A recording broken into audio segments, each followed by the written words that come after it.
투자 심리에 관성이 붙었다. 브레이크를 밟지 못하고 엑셀을 한번 더 밟은 걸로 보여지거든요. 이 관성도 햇볕이 있는 날씨와 비 오는 날씨, 눈 오는 날씨에 따라 가는 거리가 달라지잖아요. 네. 저희가 마른 날씨에 어떻게 멈춰서 가고 있는 상태인지. 사실 저는 아까 말씀 주신 질문에 대한 답변을 한다라면 서서히 서고 있는 상태라고 생각은 하는데 그 이전 단계의 과정에 대한 얘기를 조금 더 하고 싶어요. 어떤 거냐면 2020년 3월달 요때가 사실은 코로나가 이제 막 터져서 뭐 주가가 폭락을 하면서 그러니까 19년도 12월 달에 아마 발생을 했던 걸로 네, 기억을 하고요. 2020년 되면서 굉장히 우리가 혼란에 휩싸였던 그렇습니다. 그런 시기거든요. 네, 네. 그러니까 사실 그때는 이제 주가도 폭락을 하고 아파트 가격이나 이런 부동산 가격들도 사실은 굉장히 좋지 않을 거라고 봤거든요. 왜냐하면 직전에 9년 동안 가격이 쉼없이 올랐으니까. 그런데 사람들의 어떤 판단은 달랐던 것 같아요. 이때 넘쳐나는 유동성으로 내가 뭔가 실물 자산에 투자를 해놔야 가격이 올라갈 수 있다고 판단을 했던 것 같고 그게 아파트뿐만 아니라 뭐 코인이라든지 주식시장이라든지 이런 데 영향을 다 미쳤거든요. 그래서 2020년도 6월 달에 서울의 아파트 거래 건수가 최고를 기록해요. 2020년도 6월 달에. 예, 6월 달에. 네네네. 그게 이제 서울에 한 달 동안 어느 정도의 거래가 됐냐? 한 14,600건 정도 됐거든요. 14,600건 정도. 네네. 네네. 그런데 21년도 12월 말 기준으로 네, 말씀을 네, 드리면 네. 406건 거래됐어요. 406건이요? 네네.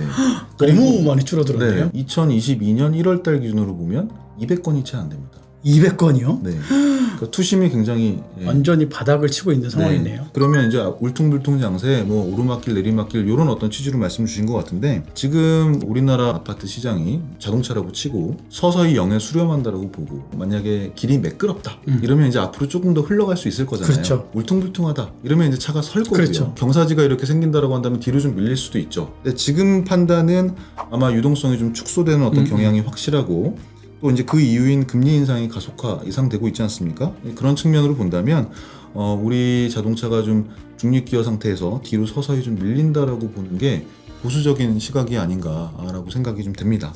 그렇다라고 하면 유동성하고 금리를 제외한 다른 요인은 또 어떤 게 있을까요? 거기에서 이제 파생되는 결과물이라고 생각이 되긴 하는데 수급, 수요와 공급 그리고 이제 투심, 투자 심리 네. 이 두 가지가 굉장히 중요하지 않나. 수요와 공급에서 사실 더 중요한 게 어떤 거냐? 저는 개인적으로 공급이라고 생각을 공급, 하거든요. 수요와 공급 중에는 공급. 왜냐하면 누구나 또 장이 좋으면 수요자가 되고 싶어 할 거고요. 장이 만약에 안 좋다라고 한다면 수요자였다 하더라도 이탈될 수 있을 거거든요. 그래서 그런 측면에서 그런 수요자를 잘 이렇게 보듬을 수 있는 공급이 이제 잘 준비되어 있느냐, 이게 조금 더 중요하다. 그런 측면에서 이번 정부는 사실은 이제 공급량에 문제가 있다라고 이제 사실 인정을 안 했던 것 같아요. 실수요가 넘어서는 가수요가 붙었고 그 가수요는 투기 수요에 가까운 어떤 수요 아니냐 이제 이렇게 봤던 것 같아요. 그래서 투기 수요를 억제하기 위해서 뭔가 좀 규제책을 좀 강하게 내놨고 그 결과물로 이제 다주택자들이 좀 뭔가 주택을 시장에 내놔서 기존의 어떤 공급량을 늘리지 않더라도 시장에서 가격이 좀 잡힐 수 있는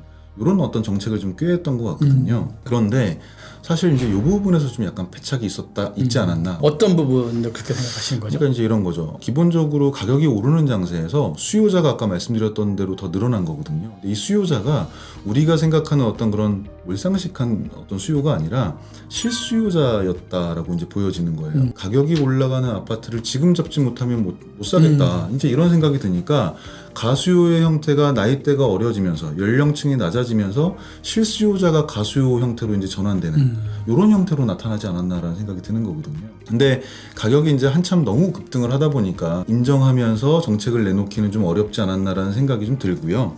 굳이 이제 그렇게 말씀 좀 드리자면 하지만 이제 결과적으로는 작년 2월 4일 날 이사 대책이 나오면서 그런 공급량 부족을 조금 인정하고 이런 가수요자들 실질적인 어떤 수요자들까지 보듬을 수 있는 그런 공급 대책을 내놓겠다. 그렇죠. 발표를 했죠. 이 내용을 조금 더 자세히 보면 2025년까지 전국적으로는 한 80만 호 그리고 서울은 한 30만 호 늘리겠다라는 거고 가격을 지금 진정시키는 데 있어서 굉장히 중요한 역할을 했다. 조금 더 진단과 대책이 빨랐으면 어땠을까라는 생각이 드는데 이번 정부의 어떤 그런 입장을 좀 대신해서 좀 말씀을 드린다면 서울에서의 어떤 그런 공급량이 부족하지 않았었거든요. 이전 정부 대비해서 3만 호에서 5만 호 정도가 2017년도부터 꾸준하게 공급이 됐었단 말이에요. 사실 뭐 이전의 정부에서 공급의 어떤 양이 적었는데 이번 정부에서 그보다 못하지 않은데 어떤 게 공급에 문제가 있느냐 이런 어떤 얘기를 하셨던 것 같고 그런 부분이 사실은 그 상황에는 맞았지만 늘어나는 가수요의 어떤 속도나 아니면 양을 제대로 읽지 못한 이번 혼란의 어떤 이유가 아니었나라는 생각을 합니다.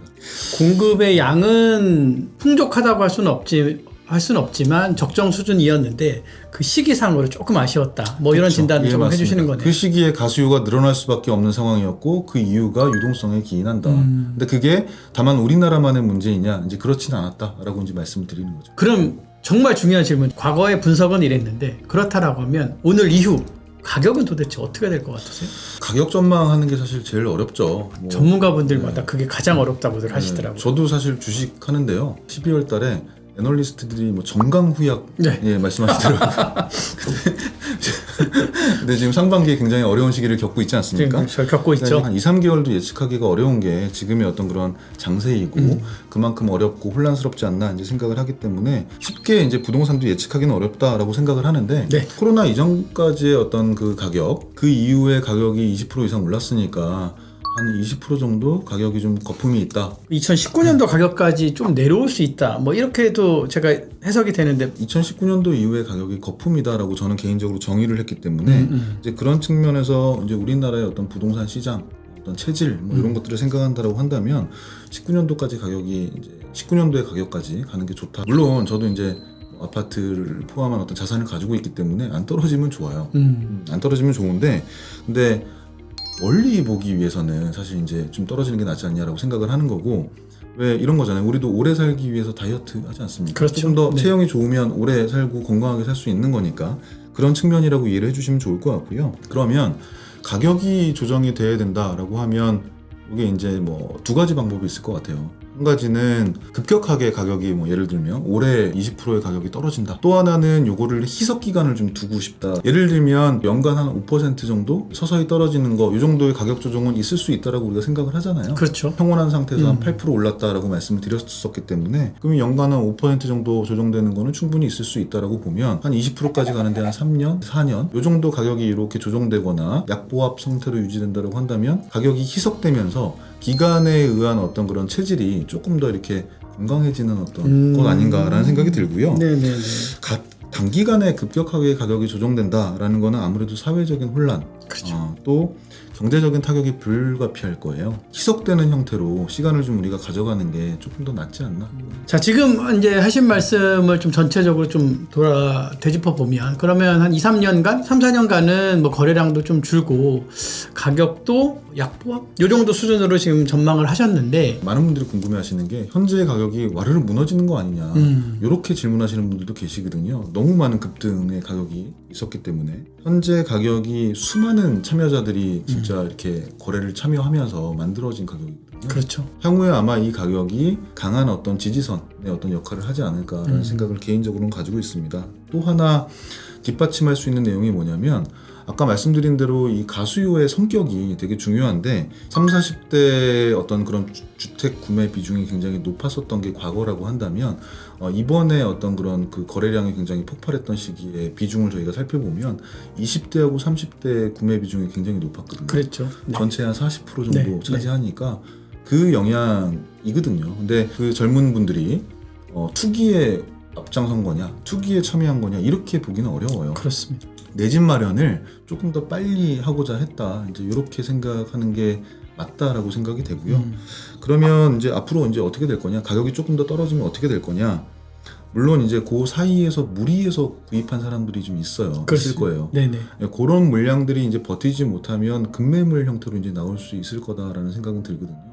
그게 아마 19년도 정점 가격, 그때 가격까지 이렇게 수렴하거나 아니면 그 비슷한 사이에서 어느 구간에서 가격이 만들어진다라고 한다면 그걸 또 이제 받아갈 수 있는 실수요자 또한 있을 거다. 근데 이제 무리한 사람들이 이제 급매물을 출현시킬 수 있다 이렇게 말씀을 드렸는데 예를 들어서 뭐 15억 이상은 지금 현재 대출이 안 되잖아요. 그렇죠. 전세를 끼고 그러니까 새 아파트 같은 경우에는 또 전세가율은 높으니까 그 사이에 투자 자금을 집어넣어가지고 사는 거를 갭투자라고 그렇죠. 하지 않습니까? 네네. 대출을 받지 않고 갭투자를 하는 건 사실은 규제에 없거든요. 그러면 이 상황에서 내가 영끌을 한다라는 측면이면 매가에서 전세가를 제외한 나머지 금액을 영혼까지 끌어모으는 거죠. 부모님 찬스도 쓰고 신용대출도 받고 이렇게 해가지고 다 집어넣었단 말이에요. 그리고 그거에 대한 이자 어떤 재원은 내가 받는 어떤 월 소득 급여에서 이제 지출한다. 요게 그게 이제 아마 전략이었을 텐데 이게 금리가 올라가는 구간에서 힘들어지거든요. 정 안 되시는 분들은 이제 가격을 조금 손실을 보면서 내놓을 수도 있는 상황이 아닌가. 하지만 대부분의 투자자들, 실수요자들이었기 때문에 내가 뭐 가격이 조금 조정받는다 하더라도 그냥 살면 되는 거고요. 그리고 또 좀 버티다가 내가 나중에 들어가면 되는 거기 때문에 그런 거에 대한 부담이 좀 적은 사람이 더 많지 않나. 언론에서 왕끌족들 어떻게 하냐, 이자 감당이 안 돼서 큰일 났다, 자극적인 기사들을 좀 많이 내놓는 것 같아요. 근데 온라인에서 뭔가 클릭수를 조금 늘리기 위해서 언론에서 자극적으로 뭔가 좀 이렇게 플레이를 하는 경우들도 있다라고 저는 생각을 하거든요. 그래서 조금 무리해서 이제 아파트를 샀다, 앞으로의 시장 전망에 대해서 너무 불안하다라고 이제 생각하실 수 있을 것 같은데, 조금은 내가 실수요자라고 한다면 마음을 좀 편하게 생각을 하시고, 롱텀으로 보면 사실은 가격의 어떤 지지, 또 가격의 어떤 그런 뭐 우상향, 이런 것들은 기대해 봄직하거든요. 이게 뭐 너무 많이 올라 있어서 항상 그런 생각을 하고 있는 것 같아요. 저도 뭐 과거에 아까 잠깐 말씀드렸지만 2007년도에 첫 주택을 구매하고 나서 금융위기 겪고 나서 가격이 한번 곤두박질 친 적이 그랬죠. 있었는데 네. 결과적으로 시간이 지나서 10여 년이 지난 지금을 지나 보면 결과적으로 우상향, 네. 그게 상향점이 어딘지는 개개인마다 좀 다를 수 있겠지만 네. 장기적으로는 우상향할 수 있다라는 믿음을 가지고 지금 실수요자분들 좀 어려운 상황은 좀 슬기롭게 이겨내시는 게 좋지 않을까. 우리가 그 믿음을 어디에 근거를 두고 이제 좀 가져가야 되느냐, 이게 되게 중요할 텐데, 저는 이렇게 봐요. 실물 자산을 매입하시는 데 있어서 우리나라의 경제가 앞으로 성장하지 못할 거다라고 생각하시는 분들이라고 한다면 투자하시면 안 돼요. 근데 우리나라가 성장할 거다. 또 사실 지금 최근에 우리나라 국격이 굉장히 많이 올라간 것도 그렇죠. 사실이잖아요. 네네네. 그러니까 요걸 기반으로 조금 더 성장할 수 있다라는 생각을 가지신 분들이라고 한다면 실물 자산이 의미가 있거든요. 요거에 대한 판단도 사실은 스스로 이제 각자 하셔야 된다라는 거죠. 공부하셔야 됩니다. 지금까지 굉장히 중요한 부분에 부동산 부분, 가격과 관련된 중요한 부분 말씀해 주셨는데 오늘 너무 속 시원하게 답변해 주셔서 그런가요? 네. 근데 제가 궁금한 게 좀 더 많아요. 네네. 뭐 저도 많겠지만 시청자분들도 많으실 것 같은데 그럼 우리 2편으로 다시 한번 인사드리도록 하겠죠? 네, 조만간에 또 뵐 수 있겠네요. 네, 구독자님들은 어떤 거 해주셔야 돼요? 그러면 구독과 좋아요 뭐 이 정도는 눌러주시면 네, 좋지 않을까요? 알림 설정까지 해주셔야 됩니다. 네. 그래야지 바로바로 뜰 수 있거든요. 감사합니다. 네, 감사합니다. 네.